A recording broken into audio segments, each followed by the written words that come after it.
आपण लहानपणी जसे होतो तसे तर नाही, म्हणजे 90s नंतर जेव्हा सगळ्या प्रकारे अर्थव्यवस्था आपली खुली झाली त्याच्यानंतर सगळ्यांच्याच आयुष्यामध्ये खूप मोठे बदल झाले.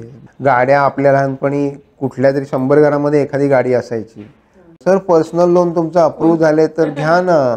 तर मला नकोय ना. का सर, का नकोय तुम्हाला? तर पर्सनल लोन मला का नकोय हे मला तुला पटवून द्यायचं का? म्हणजे मी का तुला पटवून देऊ? मला नकोय तर नकोय ना.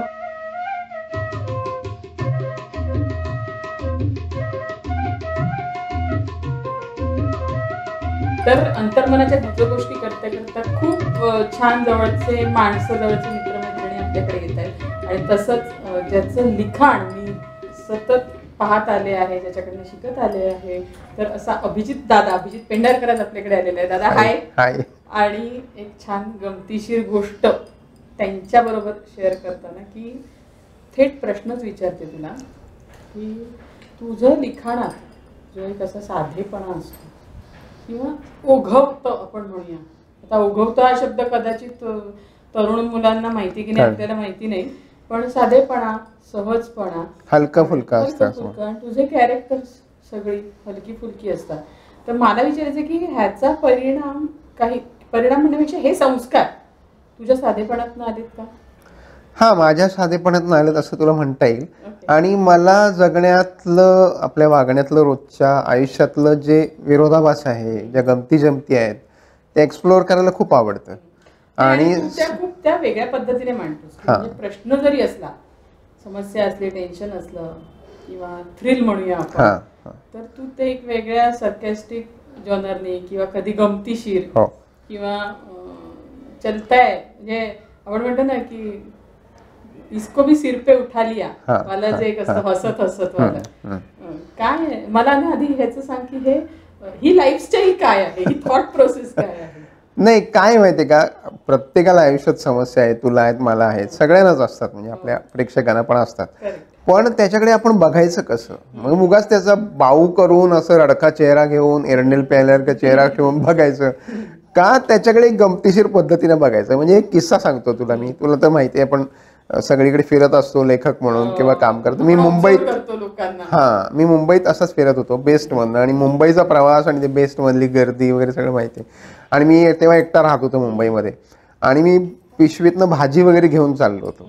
आणि असं टोमॅटो मला स्वस्त मिळाले म्हणून मी घेतले होते, ते वरतीच ठेवले होते असे. आणि एकदम बसनं कुठेतरी स्पीड ब्रेकरवर किंवा कोणतरी आडवा आणि गचकन ब्रेक दाबला, आणि ते सगळे टोमॅटो असे बसभर झाले. मला म्हणजे मी खुशीत होतो की मला स्वस्त टोमॅटो मिळाले, चांगले टोमॅटो मिळाले, आणि ते सगळे बसभर. आता काय करायचं? ते म्हटलं तर समस्या आहे खूप, आता काय गेले वाया असं. पण माझे सगळे जे प्रवासी होते, खूप गर्दी नव्हती, दुपारची वेळ होती, त्यांनी सगळे एक एक टोमॅटो करून मला जमवून दिले. तर मला एकदम असं भरून आलं. मग मी ते नुसतं नाही, मी त्याच्यावर पोस्ट लिहिली की म्हटलं हे सगळं असे असे प्रसंगाचं वर्णन केलं, आणि शेवटी एक वाक्य टाकलं, अगर किसी चीज को तुम सच्चे दिल से चाहो तो पूरी कायनात उसे तुमसे मिलाने में जुट जाती है. असं काहीतरी एखादा ट्विस्ट करून, छोट्याशा वेगळ्या नजरेनं बघून, मग ती समस्या एकदम सोपी होऊन जाते. मग आपल्याला त्याची चिंता नाही पडत, मग रात्री झोप बी बुडत नाही आपली. घरी कोण होतं असं अशा अर्थाने बघणार विचारांचं की हसत खेळत टोलवला विषय किंवा पेलवला. खूप आहेत म्हणजे नातेवाईक माझे असे. मी मुळात कोकणातला आहे, त्यामुळे अंतुबर्वा आई बाबांपैकी असे वडील आहेत बऱ्यापैकी, होते त्यांच्या काळात, म्हणजे ते अगदी ऐन उमेदीच्या काळात असताना ते होते. आणि मामा माझे दोन्ही, कारण मी कोकणातला आहे, रत्नागिरीचा आहे, त्यामुळे अंतुबर्वा तर आपला पुलंचा इनबिल्टच आहे, त्यामुळे तो आहे. तर म्हणजे माझा मामा एक आहे, तो असं त्याच्या मुलीला ती उधळपट्टी खूप करायची. तो म्हणाला की मला भिकेल लावले माझ्या मुलीने वगैरे, आता मी उद्यापासून पुलावर भीक मागायला जाणार आहे. तर म्हणाला म्हणजे ही जी ज्या मैत्रिणीला फोन करते तिचा बाप पण येणार आहे, तो पण भिकेल लागलाय, मी पण भिकेल लागलोय. तर ती म्हणाली मग तुम्हाला काय, म्हणजे त्याचा बाप लागेल, तिचा बाप लागला असेल तर लागू दे ना. तर म्हणाला असं कसं, तो आणि मी एकाच पुलावर आलो तर माझी कमाई कमी नाही का? त्यामुळे अशी माणसं माझ्या भोवती असल्यावर मग काय व्हायचं. त्यामुळे ह्यांच्याकडनं मी शिकत गेलो, किंवा त्यामुळे हा साधेपणा कदाचित डेव्हलप झाला असेल. पण साधेपणावरनं मला एक असं वाटलं की आता मी सुद्धा माझ्या गोष्टी आठवायला लागले सगळ्या, की आपल्या घरात एक वातावरण असतं छानसं, आणि त्यावेळेस आपण ज्या पद्धतीने राहायचो की आपण 90s मधले होतो, जे आपण म्हणे की 90s kid, हा. 80s 90s ची किड आहे ही सगळी. 70 पासून म्हणे 70 ते 90, 75 ते किड म्हणजे KID म्हणूया आपण, KID, डबल डबल करू नको. ठीक आहे ना, थोडा वेळ छान स्वतःला वाटतं ना आपण लहान आहोत तसं म्हटलं तर. साधेपणावरनं जे आठवलं की छोट्या छोट्या गोष्टीत आनंद होता ना हो, एकदम. खूप खूप. आणि तू तर रत्नागिरी सारख्या ठिकाणी वाढलाय. हो, रत्नागिरी सारख्या ठिकाणी बालपणीच्या आठवणी काय आहेत तुझ्या सगळ्या? आठवणी खूप आहेत. म्हणजे मला रत्नागिरी शहर म्हणजे त्यावेळी अगदी छोटंसंच गाव अशा प्रकारचं होतं. आता त्याला आपण शहर म्हणू शकतो. आता काही मोठे बऱ्यापैकी ते डेव्हलपमेंट झाले, पण तिथून जवळच 48 किलोमीटरवर माझं आजोळ होतं. आणि आजोळ म्हणजे अगदी टिपिकल खेडेगाव. तिथे देऊळ एक आहे, त्याच्या बाजूला शिपोशी म्हणून गाव आहे माझं, लांजा तालुक्यात, रत्नागिरी जिल्ह्यामध्ये. तर तिथे सुट्टी पडली दिवाळीची उन्हाळ्याची की आम्ही जायचं म्हणजे काय, संध्याकाळची बस असायची, अंधार पडेपर्यंत ती गावात पोचायची. घरी पोचेपर्यंत पूर्ण पार काळा ठिक्कर अंधार झालेला असायचा. मग सकाळीच काय ते आपल्याला सुधारायला लागायचं साधारण. आणि तिथे नुसता दंगा, बाकी काही एंटरटेनमेंट म्हणजे काय, दिवसभर दंगा करणे, उन्हाळणे. उन्हाळा असेल तर काजू, फणस, आंबे ह्याच्या मागे झाडावरचे आंबेपाड, फणसपाड ते खा, हे फिरणे. गुरं होती मामाची, त्यांच्या मागे दिवसभर फिरणे. कुठल्या तरी लांबच्या जांभळाच्या बागेत जायचं, करवंदाच्या जाळ्यांमध्ये जायचं, डोंगरावर जायचं, ती शोधत जायचं. हीच मजा होती. त्यामुळे ते खाणं म्हणजे आपल्याला आवडत ते पदार्थ मिळवायला किंवा खाद्य मिळवायला कष्ट करायला लागायचे असे. आणि त्याच्यातनं खूप गमती जमती घडायच्या. नदीत आम्ही तासनतास पोहायला जायचो. आणि त्यामुळे हे जे ह्या गोष्टी आहेत ह्या लहानपणापासून ह्याच्यातला आनंद मिळवणं किंवा ह्याच्यातली गंमत आपल्याला कशी अनुभवता येते हे मी लहानपणापासून शिकत गेलो. म्हणजे आता मी माझ्या मुलाला घेऊन जातो आणि आवर्जून घेऊन जातो. आणि ते सगळं मग कोकणातली माती, तिथली धूळ, एसटीनं प्रवास करणं हे मी अजूनही कधी कधी अनुभवतो. आता मुलं आणि एकत्र असताना गाडीनं जातो आपण अनेकदा, पण जेव्हा संधी मिळेल तेव्हा मी एसटीने पण जातो. ती मजा. आणि आपल्याला, आपण लेखक असल्यामुळे निरीक्षण क्षमता आपली असते. मग तिथेही मला कथा मिळतात, तिथे किस्से मिळतात, नवीन गोष्टी मिळतात. त्यामुळे काही वाया जात नाही. काहीच वाया जात नाही. आणि साधेपणाने राहणं सुद्धा वाया जात नाही. हो, मजा असतेच ती. म्हणजे अगदी महिना दीड महिना गेलो तरी तिकडे अजिबात कंटाळा यायचा नाही.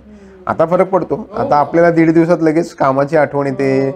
आपल्या तिथे नेटवर्क पण नसतं अजिबात. त्यामुळे असं होतं की अरे आपण अगदी जगापासून तुटलोय की काय असं वाटतं. पण ती मजा घ्यायला मी मुद्दाम आवर्जून जातो. आणि आपल्या वेळच्या सुट्ट्या किती अगदी साधेपणाने आपण सगळ्या करायचो. दिवाळीची असेल किंवा ही असेल, म्हणजे ह्या जी मजा असायची, किल्ला करण्यात 8 दिवस कुठे निघून जायचं काही कळायचं नाही. किंवा सकाळी उठून कुठेतरी शेतात खेळायला जायचं. तिथे आधी मुळात ते खेळण्यासाठी पिच तयार करायचं, ते दगडधोंडे काढायचे, त्या चोपण्या घेऊन ते पिच तयार करायचं, सपाट करायचं.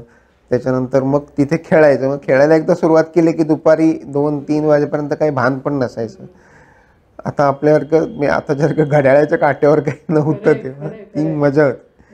म्हणजे मला आठवतं की वाढदिवस सुद्धा खूप साधेपणाने साजरे व्हायचे. हो, घरी काहीतरी बेत आहे, मग आजूबाजूचे किंवा खास मित्रमैत्रिणींना वाढदिवस साजरा करणं हाच एक इव्हेंट कधीतरीच व्हायचा. असं चौपाटीवर जाणं तर म्हणजे उत्साह सकाळपासून, किंवा असं घडत असेल ना की अरे पिकनिकला निघालोय म्हणजे काय. हो, पिकनिक म्हणजे लग्न किंवा मुंज असं कोणतरी असलं पिकनिक किंवा देवदर्शन काहीतरी.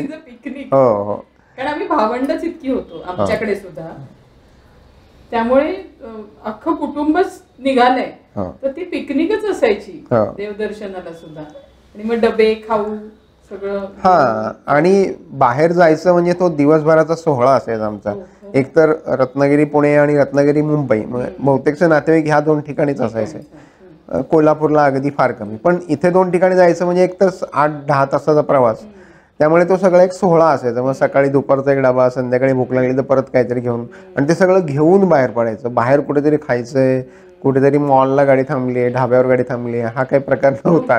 एसटीच्या स्टँडवरच गाडी थांबायची आणि तिथे 15 मिनिटात जे काय मिळेल ते काय दर्जाचं असेल याची गॅरंटी नसायची. मला आठवतंय आमची मावशी पुण्यात, नातेवाईक पुण्यातले, आम्ही भाईंदरला राहायचो, तर ते तुला माहिती आहे ते एसटीतनं किंवा एशियाडमधनं बसमधून येताना ते काकड्या, आलेपाक किंवा हे विकायला यायचे लोकं. असं काही फार काही सॉलिड ग्रेड नसायचं त्याच्यात, पण त्यात सुद्धा काहीतरी खाऊ घेतला जायचा आपल्या.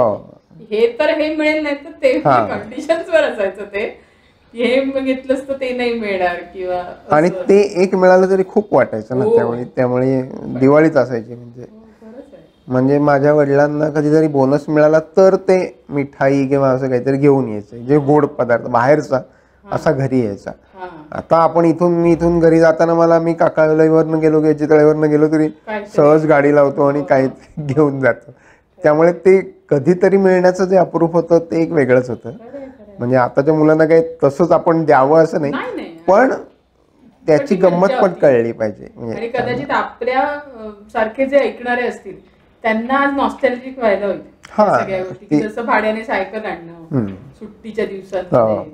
भाड्याने सायकल तर खूप धमाल किस्से असायचे. 1 रुपयाला ती सायकल मिळायची आणि मग ती 1 तास वापरायला आपल्याला मिळायची. ते पण आपण कुठेतरी पाहुण्यांकडे गेलेलो असलो तर ते काय आईवडिलांनी असं काय हे तुला खर्चाला पैसे असं काही दिलेलं असं काही नसायचं. त्यामुळे मग ते पाहुण्यांना भुर्दंड पडायचा. मग ते आपल्याला म्हणणार की ना रोज रोज तुला कशाला पाहिजे, एखाद दिवस मी देईन, हे सगळं चालायचं. कारण त्यांनाही काय असं मुद्दाम करायचं नाही. ते पैसे सगळ्यांकडे परिस्थिती बेतासबातच होती सगळ्यांची. त्यामुळे दादा मला एकदम आठवलं की आमच्याकडे सुद्धा ना भांडरला मामे भावंड, आत्ते भावंड, मावशीची मुलं किंवा आम्ही इकडे यायचो किंवा सगळी लोक एकमेकांकडे जायची. आणि त्या काळात घर सुद्धा आपली काही अशी फार मोठी नव्हती, पण जागा मिळेल तिथे झोपणं किंवा शेजारच्यांच्या घरी पाहुण्यांना झोपायला जागा करणं वगैरे, ह्या पण गमती जमती सगळ्या केलेल्या आहेत. आता हे कोणी असं करणार नाही एकमेकांसाठी. आता अपॉइंटमेंट घेऊन फोन करून असे येतात. आणि भस्कन अचानक आलेल्या पाहुण्यांची तर खूप किस्से गमती जमती असायचे. आवडीचे आणि नावडीचे पाहुणे अचानक आले म्हणजे वेगळ्या रिएक्शन्स असायच्या. मला आता अनेकदा त्या कथा किंवा मी पेपरमध्ये एका न्यूजपेपरमध्ये कॉलम्स लिहितो, त्याच्यासाठी सुद्धा मला पाहुणे या विषयावरनं खूप गोष्टी मिळतात. म्हणजे तुला आठवत असेल की दूरदर्शनला पण असे पाहुणे येते नावाची एक सिरियल होती. त्याच्यात दरवेळी नवीन कोणतरी पाहुणा यायचा आणि तो अतरंगी असायचा. म्हणजे राजा गोसावी, विजय चव्हाण वगैरे खूप लोकांनी त्याच्यात कामं केली होती. आणि ते मला वाटतं त्यांनी रविवार कन्सेप्टच ठेवलेली किंवा आज सुट्टी आहे ह्यांचं काहीतरी कोणीतरी अचानक यायचं. खूप छान होतं ते, की कॅरेक्टर्स होती. आणि कसं की म्हणजे मला आठवते माझी आजी पिठलं भात छान करायची, म्हणजे कुळथाचं पिठलं, डाळीचं नाही. तर त्यामुळे माझे काही काही लांबचे मुंबईचे वगैरे जे लोक यायचे ते कधीतरी ते तिकडे मोठे तरी कोणतरी ऑफिसर वगैरे असायचे किंवा मंत्रालयात काम करणारे, अजून कुठे मोठ्या हुद्द्यावर काम करणारे, पण ते कधीतरी रात्री कुठून तरी पोचायचे आणि 8-8:30ला आल्यावर आजी त्यांच्यासाठी पिठलं भात करायची. आणि ती त्यांना मजा असायची. म्हणजे ते खायला यायचे. बरं तेव्हा काय फोन पण नव्हता, लँडलाईन पण नव्हता. अचानक यायचं आणि असं कोणाला काही वाटायचं नाही अचानक कोणी घरी आलं तर. अचानक येणं हे कोणाला येणाऱ्यालाही वाटायचं नाही आणि जाणाऱ्यालाही वाटायचं नाही. ती जी साधेपणातली गंमत आहे ना ती मला म्हणजे अजूनही मला असं वाटतं की कोणाकडे तरी जाऊन धडकावं असं. पण मग असं होईल की तो माणूस घरी आहे का नाही इथपासून तयारी सुरू होईल. कामाचं स्वरूप बदललंय. प्रत्येक जण आपल्या आणि त्याचं शेड्यूल पण असतं. म्हणजे माझ्याकडे कोणी अचानक आलं तर माझं सगळं शेड्यूल बिघडतं कामाचं. आणि मग असं होतं की सांगून तरी आहे म्हणजे मी माझं वेळ आपण हे करू. साधेपणाचं राहणं जे आपण आता विषय करतोय, थोडं मी वेगळ्या ट्रॅकला जाते दादा, की तू लेखक आहेस.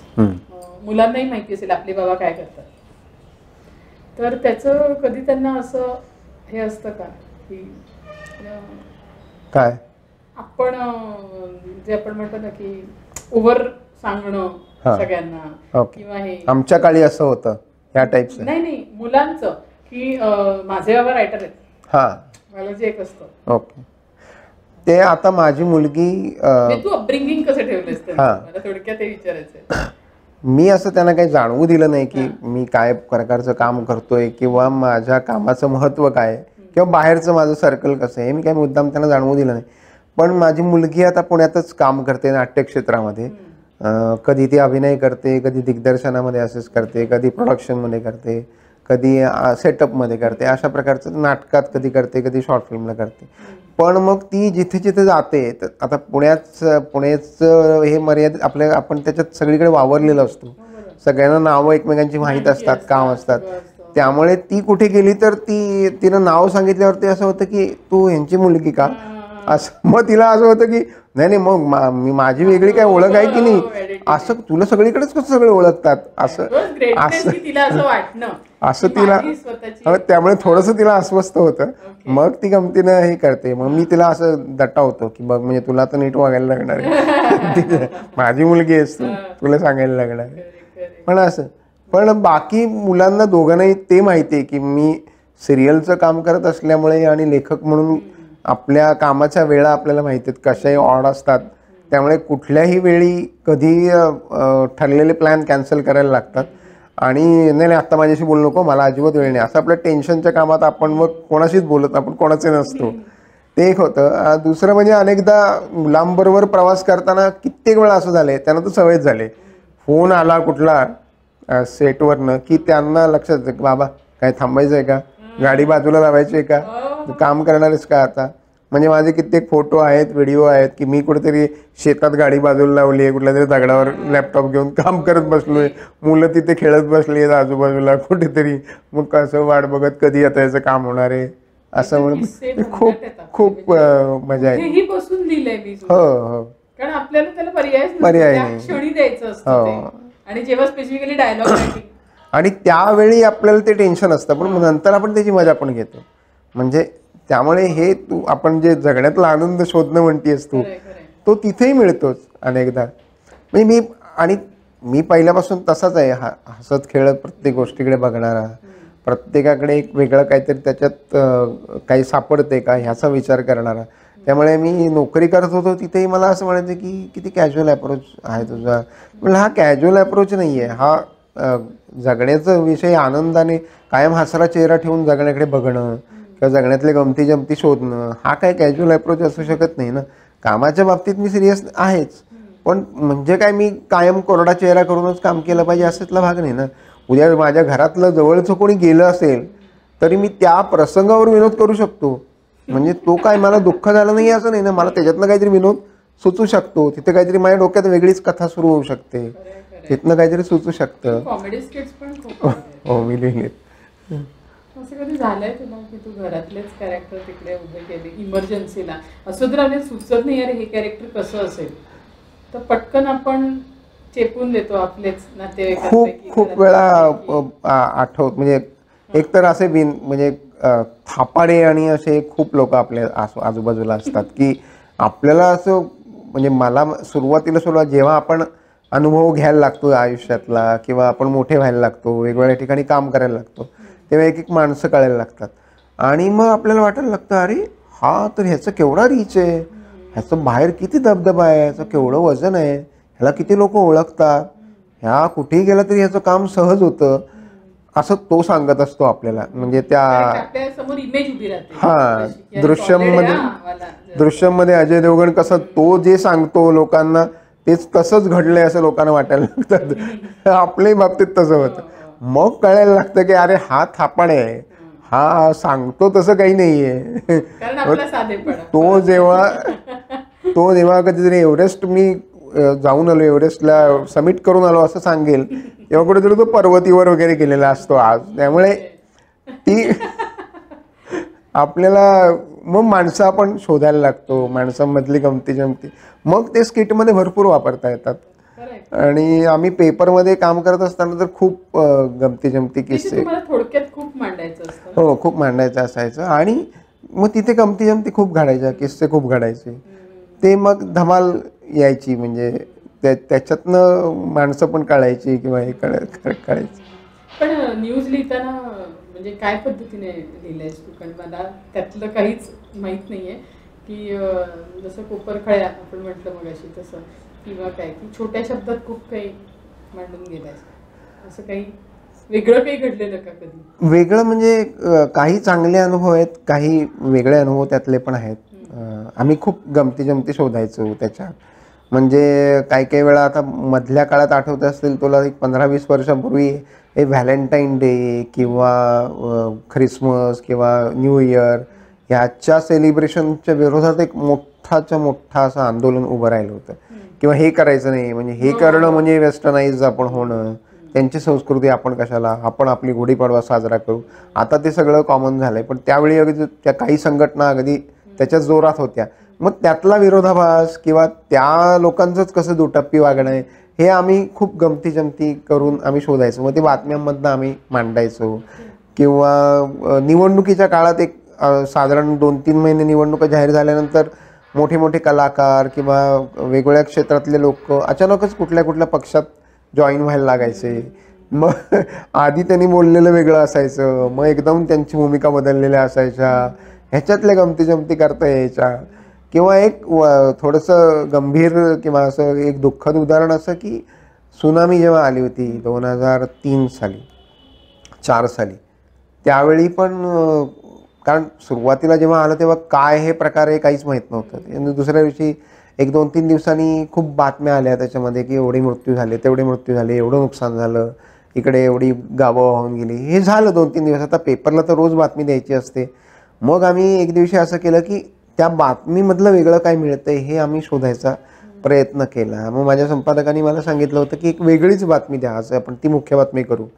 मग आम्ही एक काल्पनिक बातमीच तयार केली तिथे. म्हणजे बातम्यांमधनं ज्या PTI बातम्या येतात त्याच्यातले छोटे छोटे किस्से घेऊन अशी बातमी केली की आता तिथलं पाणी ओसरलं असेल त्या गावांमधलं, मग काही लोक परत आपलं काही तिथे राहिलंय का केडूक मिळूक, आपल्या आपण मुलीच्या लग्नासाठी काही साठवलेले पैसे असतील, कोणी दागिने असतील, आपली जुनी कोणी भांडीकुंडी असतील, त्यातलं काय राहिलं का ते शोधायला आले. कदाचित आपण जाताना आपल्या हातातनं त्या मुलाचा हात सुटला होता, तो कुठे अडकून पडला आहे का, त्याचा कुठे आवाज येतोय का हे शोधायला आले असतील. कोणीतरी घराला नवीन पत्रे घातले होते, त्यातलं काही मिळतंय का, पत्र घातलं ते बघायला आले असतील. अजून काहीतरी एखाद्याची आठवण असलेलं 100 वर्षाचं झाड होतं, ते झाड त्याचे काही अवशेष राहिलेत का हे शोधायला कोणतरी आलं असेल. अशा प्रकारे त्यातले काही संदर्भ घेऊन आम्ही एक अशी वेगळीच एकदम इमोशनल आणि म्हणजे अशी ती बातमी छान झाली होती आणि ती काळजाला हात घालणारी होती. असं हे जगण्यातले हा पण साधेपणा आहे, हा गमती जमती आहे, हे आनंद आहे, हा पण शोधता आला पाहिजे. आणि तो शोधायला मग तशी नजर लागते, मजा येते असं काहीतरी सापडलं की. साधेपणा टिकवणं हा पण एक मुद्दा असतो. हो, माणसं बदलतात, हो, आपण म्हणतो अनेक कारणं असतात, चांगल्या दृष्टीने पण बदलतात. परिस्थिती बदलली तरी माणूस अपग्रेड होतो पटकन. पण मला जस्ट तुला एक सामान्य प्रश्न होतो, सगळ्यांनाही पडला असेल की आता आपण जे काही बोलतोय की अपग्रेड झाल्यावर तसं राहायचं नाही का, किंवा अपग्रेड झाल्यावर त्याच्यात काय साधेपणा शोधायचा, आपण काय वाटतं तुला? हा, खूप आता व्यवस्थित पैसा येऊ लागलाय, थोडक्यात स्पष्ट म्हणायचं तर. आपण लहानपणी जसे होतो तसे तर नाही. म्हणजे 90s नंतर जेव्हा सगळ्या प्रकारे अर्थव्यवस्था आपली खुली झाली त्याच्यानंतर सगळ्यांच्याच आयुष्यामध्ये खूप मोठे बदल झाले. बऱ्याच जणांना पैसा आला. गाड्या आपल्या लहानपणी कुठल्या तरी 100 घरामध्ये एखादी गाडी असायची अख्ख्या. म्हणजे गाडीत बसणं कुठल्या तरी नातेवाईकाच्या हे खूप मोठी गोष्ट असायची. पण आता प्रत्येकाकडे जवळपास गाडी आहे. म्हणजे कार लोन स्वस्त झाली, होम लोन स्वस्त झाली किंवा अवेलेबल झाली. आता कुठलंही म्हणजे मला तर ह्याच्यावर नाही कितीतरी वेळा विनोद आणि किस्से सुचतात की दर 2 दिवसांनी एक कोणातरी सर पर्सनल लोन तुमचं अप्रूव्ह झाले तर घ्या ना. तर मला नको आहे ना. का सर, का नको आहे तुम्हाला? आता पर्सनल लोन मला का नको आहे हे मला तुला पटवून द्यायचं का? म्हणजे मी का तुला पटवून देऊ? मला नको आहे तर नको आहे ना. तुम्ही द्यायला ठीक तयार असेल, तुम्ही 10 कोटी द्याल, पण मला नको आहे, मला गरज नाही ती. तसंच मी क्रेडिट कार्ड पण कित्येक वर्ष नाकारलं होतं की मला नको, तुमचं माझ्याकडे जेवढे पैसे आहेत तेवढेच मी खर्च करेन, तुम्ही मला उधार कशाला देताय मला खर्च करायला. हे मी त्यांना पटायचंच नाही. मग ते फार तसं तू म्हणालीस तसं एक आत्ता बोलता बोलता मला किस्सा पण आठवला की हे असतात ना कार्ड लोनवाले किंवा कार्ड देणारे, हां, ते कन्फर्मेशन म्हणजे आधी ते द्यायला सगळं तयार होतात, मग सगळी आपली माहिती विचारतात. मग हे कुठे ते कुठे. मग त्यांनी मला विचारलं, तर मी एका ऑफिसमध्ये काम करत होतो, तर तिथे म्हणाले की सर लँडमार्क काय, ते जवळची खूण काय, पत्ता काय? तर मी म्हटलं शनिवार वाड्याच्या बाजूला. ओके सर, पण लँडमार्क काय आहे? अहो म्हटलं शनिवार वाडा हाच पुण्याचा मोठा लँडमार्क आहे, शनिवार वाड्यापेक्षा मोठा लँडमार्क काय पाहिजे तुम्हाला? मी तुला ना त्याच्यावर किस्सा सांगते की असे फोन येतात नाही की तुमच्या कारवर तुम्हाला जास्त लोन मिळणार आहे किंवा वाले असे फोन मला खूप यायचे गाडी. तर ना एकदा फ्रस्ट्रेट होऊन मी एका मुलीला असं म्हटलं होतं की थँक्यू सो मच, तू माझं अप्रूव्ह केलंयस लोन, पण अगं म्हटलं बाळा मी व्यवसायाने लेखिका आहे आणि लेखक मंडळींना कोणीही लोन द्यायला तयार होत नाही, त्यामुळे तू एकदा तू रिकन्फर्म कर आणि मग मला परत ही सरकास्टिकची आपण म्हणूया परिसीमा होती माझी की का कशासाठी रोज असेल. बरं आपला नंबर इतका ट्रोल झालेला असतो की कुठे असतो, म्हणजे आपण तो कुठल्याही मॉल मधनं बाहेर पडताना आपण मला आठवलं नंबर खरंच आपण असं उत्तर देतो. हो देतो ना, द्यायलाच लागतं. फार प्रेमाने सगळं आश्वासनात्मक बोलत जाऊ दे, आपला विषय वेगळा आहे. तर साधेपणावरनं थोडंसं परत आपण नॉस्टॅल्जिक होऊया गोष्टींमध्ये. दादा लग्न ठरलं तेव्हा एक गंमत मला सांग, कारण आपण बोलता बोलता सुद्धा बऱ्याचदा विषय काढला की तुझं लग्न हा एक किस्सा होता, धमाल होती, आणि काय होतं ते सांगा मला, आता शेअर करून टाक. लग्न करताना म्हणजे मला असं वाटत होतं की मी म्हणजे एलिजिबल बॅचलर, म्हणजे माझ्याशिवाय दुसरं कोण नाहीच. आता मी बाजारात मी कुठल्या संस्थेत नाव नोंदवायची खोटी की म्हणजे रांगच लागणार घराच्या बाहेर, तर तसं काही झालं नाही. म्हणजे आपण जसं जमिनीवर येतो, लग्नानंतर पण जमिनीवर येतो, लग्नाच्या आधीच मी आलो होतो.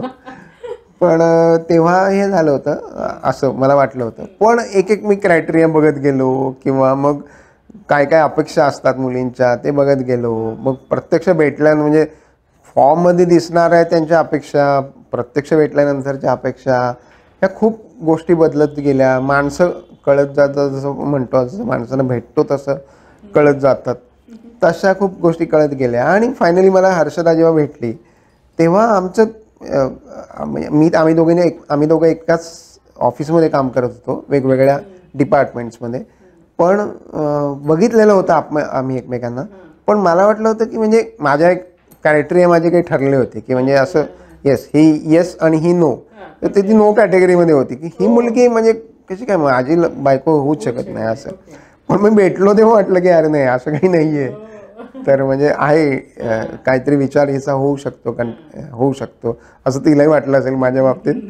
आणि मग आम्ही एकमेकांशी बोलून काही गोष्टी ठरवल्या. आम्ही काही सिनेमा नाटकं बघितली एकत्र, मग गप्पा मारल्या, एकमेकांच्या अपेक्षांविषयी बोललो, एकमेकांना आयुष्याबद्दल काय वाटतं त्याच्याविषयी बोललो. आणि मग असं वाटलं की आपण एकमेकांशी आहोत, होऊ शकतं आपलं काहीतरी बरं. तर मग आम्ही आईवडिलांशी बोललो की आम्हाला असं वाटतंय, आणि मग आम्ही ठरवलं लग्नाचं. कारण साधेपणा हा विषय चाललाय आपला आजचा, की साधेपणानेच लग्न व्हायची. हो. आणि आता मस्त ग्रँड सेरेमनीज असतात सगळे लग्नाचे, जे वाईट नाहीये, हो छान आहे प्रत्येकाला याच्याप्रमाणे आणि प्रत्येकाच्या आवडीनिवडीप्रमाणे. पण त्या गमती जमती वेगळ्या होत्या आणि या पण वेगळ्या. मी विचारलं की लग्न हा एक कसा झोन होता, किंवा मी तुला माझा एक किस्सा सांगायचा, खरं ह्याचा काही संबंध नाही आहे, पण जेव्हा मी स्थळं बघायला सुरुवात केली, मी पण अरेंज मॅरेजच केलंय. सो स्थळं बघायला सुरुवात केली ना, आणि कुठून असं सुरुवातीला काय पटकन अचानक हो असं वालं नसतं ना फंडा. कधी आपण नकार देतो, कधी समोरचा माणूस नकार देतो. तर इनिशियली आपल्याला खूप अपेक्षा असताना नकार मिळतो. हो हो हो. तर इनिशियली काय व्हायचं ते असं कुणाकडनं नकार आला की माझा दादा असं मला सांगायचं ठीक आहे इट्स ओके, काही मला काहीच वाटत नाही, घरच्यांना काही इतकं वाटतंय सगळ्यांना की एक वाला असतं ना आपल्याला, हे कदाचित पण ते सेन्सिटिव्ह असायचं ते तितकं. आता खूप ओपन झालं आणि आता खूप. आणि आई वडील म्हणजे तू म्हणतेस तसं आई वडील किंवा आपले आजी आजोबा जे आपल्यापेक्षाही जास्त आग्रही असतात लग्नाच्या बाबतीत, त्यांना तर असं वाटतं की म्हणजे अरे हे क्रायटेरिया आहेत. आपल्याला कसं की माणूस म्हणून कोण आहे कसा आहे हे महत्त्वाचं असतं, पण त्यांना कसं की घर चांगलं आहे, घरातले कुटुंब चांगलं आहे, घरात अमुके माणसं चांगली आहेत, घरची परिस्थिती चांगली झाले, हे 4-5 क्रायटेरिया ओके, तिला बरी व्यवस्थित दिसते मुलगी, असं काही भांडकुदळ नाही आहे किंवा काही नाही. मग झालं ना, अजून काय पाहिजे, साप झाले की एवढे काय. अरे पण मला माणूस म्हणून तिच्याबद्दल काहीच वाटत नसेल किंवा मला काहीच इंटरेस्टिंग वाटत नसेल तर मी का बोल, असं नाही ह्या निकषांवर आहे म्हणून. असं असं असं असे खूप किस्से व्हायचे किंवा गमती जमती व्हायचे. किंवा असं असायचं की एका मुलीच्या फॉर्ममध्ये मी वाचलं होतं की मला समजून घेणारा, मला करिअर करू देणारा, माझ्या आवडीनिवडी जपणारा, मी कधी काय माझ्या जे छंद आहेत ते मला करू देणारा असा मुलगा मला पाहिजे. असं बरं ठीक आहे, मी म्हटलं ओके, असा मुलगा मी आहे असं मला वाटायचं. तर मी फोन केला भेटायला नाही जायच्या आधी. तर तिच्या आईने फोन घेतला. हो का, मग ती म्हणाली अच्छा, पण मग तुम्ही माझं आडनाव घेऊन म्हणाली अच्छा तुम्ही हे म्हणजे अमुक का. म्हटलं हो. नाही पण आम्हाला अमुक नको, आम्हाला तमुकच पाहिजे. म्हटलं मग असं म्हणायचं होतं ना की ह्या अपेक्षा माझ्या आहेत आणि ह्या अपेक्षा पूर्ण करणाऱ्या माझ्या जातीतला माझा मुलगा मला पाहिजे, जातीतला उपजातीतला जे काय असेल ते. हा, आवडत्या आडनावाचं. म्हटलं हे स्पष्ट नाही ना, एवढे तुम्ही स्पष्ट नाही आहात असं. मला काय होतं माहिती आहे का, म्हणजे ह्या लग्नापासून ते आधीपासून मला हे सगळ्या प्रसंगातनं धमाल किस्से मिळतात, मला पोस्टसाठी विषय मिळतात, मला गोष्टी मिळतात, मला कथा मिळतात, कॅरेक्टर मिळतात, मध्ये कुठेतरी स्किटमध्ये वापरता येतात, सिरियलमध्ये वापरता येतात. खूप खूप मजा येते. त्यामुळे मी ह्याच्यातनं शोधत राहतो सारखं. हा तुझा साधेपणाचा एक पैलू आहे म्हणूया आपण. आणि साधेपणा हा विषय चाललाय दादा. सहज साधं उगवतो लिहितोस. चॅनलमध्ये कधी हे होतं का तुझं असं की अरे खूप अभिजित हे वेगळं होत आहे, किंवा आता आपण जे म्हणतो की आपल्याला ऑफकोर्स TRP असतो, अनेक गोष्टी असतात, कधी कधी आपल्याला ब्रेक पॉइंट हवा असतो, कधी कधी काय सॅटर्डे फ्रीज हवा असतो. तर ह्या सगळ्यात तू तुझा मुद्दा कसा मांडतोस त्यांच्यासमोर, की म्हणजे ते अप्रूव्ह करून घेण्यासाठी, किंवा एक मानसिकता आपली स्वतःची मांडणं साध्या पद्धतीने. आता सिरियल करताना त्यांचे काही क्रायटेरिया असतात, प्रेक्षक त्यांचे ठरलेले असतात, त्यानुसार काही गोष्टी ओव्हर द टॉपच करायला लागतात. हां, ओव्हर द टॉप करायला लागतात त्यांच्या गरजेनुसार. आपण जे प्रेक्षक बघतो की आपण ज्या प्रेक्षकामध्ये राहतो त्या प्रेक्षकांपेक्षा ते प्रेक्षक वेगळे असतात टीव्हीचे, किंवा आपण ज्या माणसांना ओळखतो त्याच्यापेक्षा ते वेगळे असतात. त्यामुळे त्यांना काय हवंय, त्यांना काय द्यायचं हे फिक्स असतं.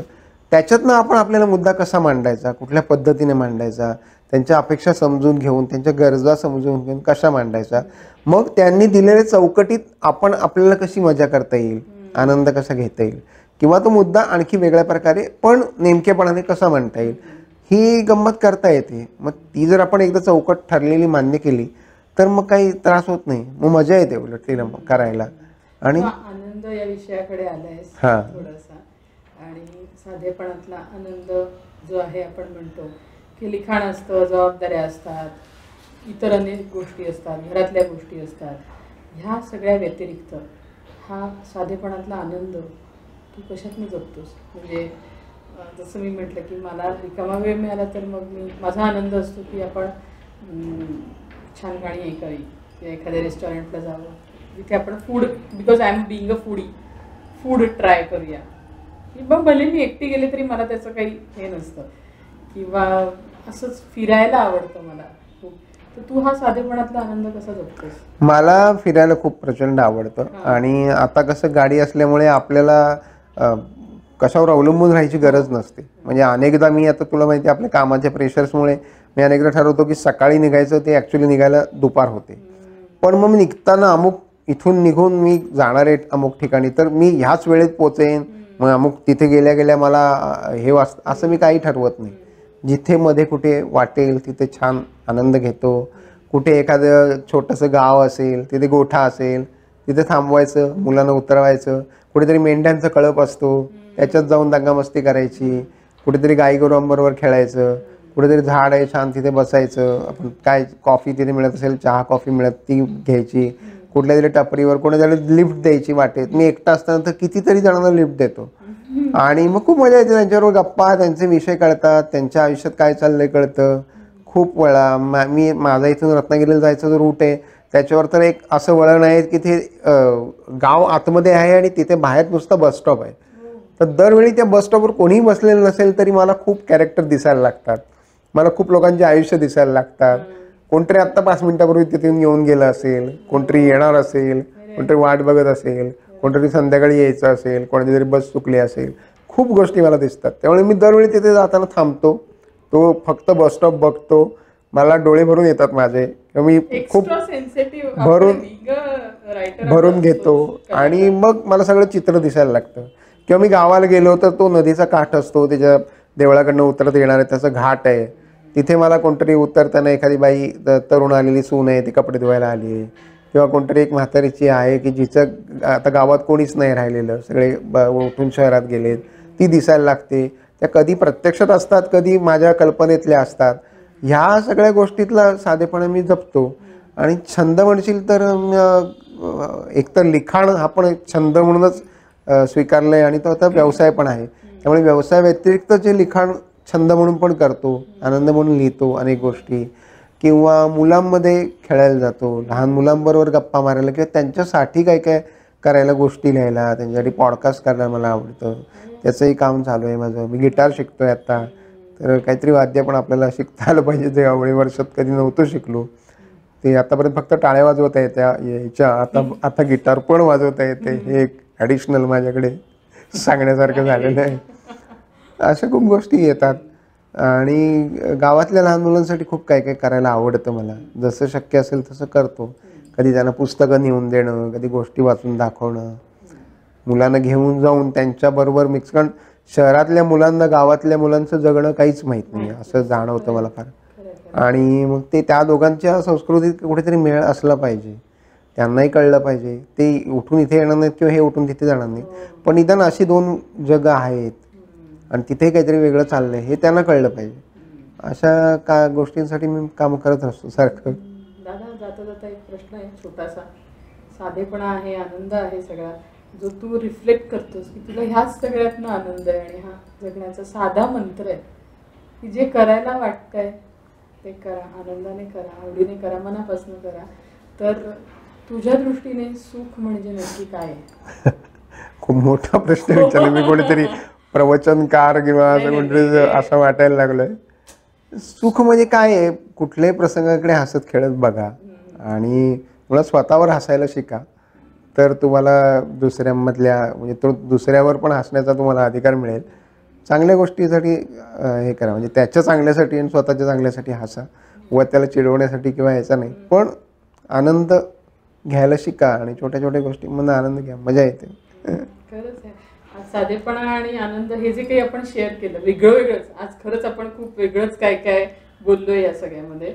पण डेफिनेटली दादा, आपण पुढच्या पॉडकास्टला मला नक्कीच तुझ्या लिखाण आणि आपल्या लिखाणाच्या शैलीबद्दल एक आपण प्रोसेस, खूप लोकांना ना या क्षेत्रात यायचं असतं, खूप काही करायचं असतं, प्रत्येकाला त्या फी भरणं, सो कॉल्ड म्हणजे मी असं नाही म्हणत, पण ते काही कोर्सेस करणं, वर्कशॉप्स करणं हे नाही जमत. किंवा मला सुस्त खूप असतात ही मंडळी. मुलंच असं नाही म्हणत मी, कधी कधी रिटायर असे किती जण आहेत जे मलाही भेटतात की रिटायरमेंट नंतर त्यांना व्यक्त व्हायचं असतं, त्यांना लिहितं व्हायचं असतं, पण ते कसं करावं नसतं की आपण कसं व्यक्त व्हायचंय. तर आपण ह्या गोष्टीवरती डेफिनेटली पुन्हा एकदा चर्चा करूया. इनफॅक्ट आपण आज असं लोकांना सांगूया की कमेंट्स करा. कमेंट्स म्हणजे वेगळ्या अर्थाने कमेंट्स नाही, पण आम्हाला तुम्हाला काय ऐकायला आवडेल, नक्की नक्की काय सांगायला चालेल. मलाही खूप गोष्टी शेअर करायला आवडतील, माझे किस्से, अनुभव, मी कसं शिकलो आणि मला लोकांना काय हवंय या दृष्टीने आपण नक्की गप्पा मारू. आणि मला स्पेसिफिकली असं सांगायचंय की तुझं विनोदी लिखाणातला जो हातखंड आहे, खरं म्हणू तर आपण त्याने सुरुवात करूया दादा. चालेल चालेल. की एक ते कठीण असतं, खूप कठीण असतं, साधं लिहिणं असं म्हणतात, साधेपणातलं सौंदर्य. पण डेफिनेटली आपण पुन्हा भेटूया. आणि अंतर्मनाच्या गुज गोष्टी आहेत. तुम्ही सुद्धा आजचा हा पॉडकास्ट ऐकून किती नॉस्टॅल्जिक झालात, किती आमच्यासारखा तुम्ही सुद्धा वेगळा वेगळा स्ट्रगल केलाय, किंवा लग्नाच्या तुमच्या गमती जमती, किंवा तुम्हाला पुढे काय ऐकायला आवडेल हे आपण समजून घेऊया त्यांच्याकडनं आणि परत भेटूया. ओके, नक्की. थँक्यू.